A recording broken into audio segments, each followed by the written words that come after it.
হাতে সময় কম থাকলে এরকম একটা চটজলদি রেসিপি কিন্তু ট্রাই করে দেখতে পারেন। হাতে মাখা রুই মাছ, এটা করতেও সহজ এবং খেতেও সুস্বাদু। ইন্টারনেটে কিন্তু সর্বত্র এই হাতে মাখা রুই মাছের রেসিপি ঘুরে বেড়াচ্ছে। তা আমি ভাবলাম বাড়িতে আমিও একবার ট্রাই করে দেখি। এর আগেও করেছি হাতে মাখা মাছ, কিন্তু আমি এর আগেও রান্না করেছি, আপনারা দেখে থাকবেন হয়তো আমার ভিডিওতে। তো একবার এই ধরনের মাছের রেসিপিও ট্রাই করে দেখতে পারেন।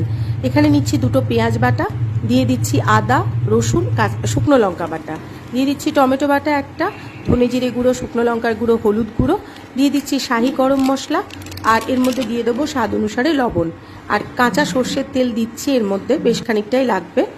আর গ্রেভিটা আপনারা যেরকম চাইবেন সেরকম রাখবেন। তারপর মশলাটা সমস্তটাই হাত দিয়ে মেখে নেব। তারপর এর মধ্যে রুই মাছটা দিয়ে দিচ্ছি, মাছের গায়েও মশলাটা ভালো করে মাখিয়ে নেব। তারপরে এর মধ্যে ব্যবহার করব জল। এবার গ্রেভিটা আপনারা আপনাদের ইচ্ছা অনুযায়ী রাখবেন। আমি একটুখানি ঘন রেখেছিলাম, আপনারা চাইলে পাতলাও করতে পারেন, যেমন মাছের ঝোল হয়। দিয়ে দিচ্ছি কাঁচা লঙ্কা। এরপর আর কি, মাছ তো সমস্ত মশলা দিয়ে রেডি করে নিয়েছি। ঢাকা দিয়ে গ্যাসের আঁচ কমিয়ে নিয়ে মিনিট 10-15 মতো ফুটতে দিলাম। তারপর একটা পিঠ সেদ্ধ হয়ে গেলে আর একটা পিঠ উল্টে দিচ্ছি। মাছের কিন্তু কোনো কাঁচা গন্ধ বেরোবে না, কিচ্ছু হবে না। আপনারা বাড়িতে অবশ্যই ট্রাই করে দেখবেন, না করলে বুঝতে পারবেন কেমন করে। আর সবশেষে দিয়ে দেবো ধনে পাতা আর লেবুর রস। ব্যাস তৈরি হয়ে যাবে দুর্দান্ত স্বাদের হাতে মাখা রুই মাছ।